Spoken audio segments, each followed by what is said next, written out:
കളിക്കളത്തിലെ പരിക്കുകളെ ഇനി പേടിക്കേണ്ട. എല്ലാവിധ സ്പോർട്സ് ഇഞ്ചുറികൾക്കുമുള്ള സമഗ്ര പരിഹാരം ഇവിടെയുണ്ട്. ABC orthopedic hospital, near Kairali theatre, Calicut road, Manjeri. Manjeri benchmarks international സ്കൂളിൽ നടന്ന ത്രിദിന എലൈറ്റ് ഇംഗ്ലീഷ് ക്യാമ്പ് സമാപിച്ചു. ഇംഗ്ലീഷ് ഭാഷാ പഠനത്തിലും പരിശീലനത്തിലും നൂതന മാർഗ്ഗങ്ങൾ വിഭാവനം ചെയ്തുകൊണ്ട് സംഘടിപ്പിച്ച ക്യാമ്പിൽ 6 മുതൽ 9 വരെ ക്ലാസുകളിൽ നിന്നുള്ള 100ഓളം കുട്ടികളാണ് പങ്കെടുത്തത്. കൊണ്ടോട്ടി ഗവൺമെന്റ് കോളേജ് ഇംഗ്ലീഷ് വിഭാഗം മേധാവിയും കാലിക്കറ്റ് സർവകലാശാല സെനറ്റ് അംഗവുമായ ഡോക്ടർ ആബിദ ഫാറൂഖി ഉദ്ഘാടനം ചെയ്തതോടെയാണ് ക്യാമ്പിന് തുടക്കമായത്. Actually a premier institution. Why does it need such a camp? You all know English well.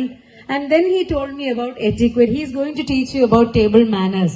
There are certain things that we do not know. We assume that what we do is right.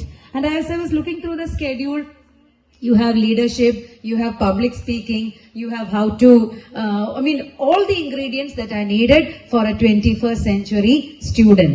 So I think this camp is going to be very effective. Now, coming to the attention span, we were told that students have only 20 minutes attention span.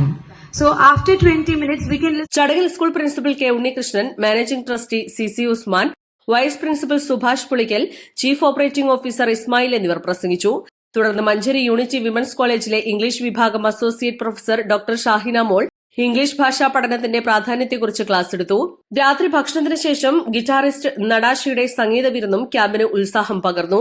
English ഭാഷാ പഠനത്തിൽ ഏറെക്കാലം പരിചയസമ്പത്തുള്ള അധ്യാപകരാണ് വിവിധ സെക്ഷനുകൾ നയിച്ചത്. അധ്യാപികമാരായ ധന്യ, ടീന, സോണിയ, ഫസ്ന, ദിൽന, അസ്മ ഷെറിൻ എന്നിവർ ക്യാമ്പിന് നേതൃത്വം നൽകി. East live, Manjeri.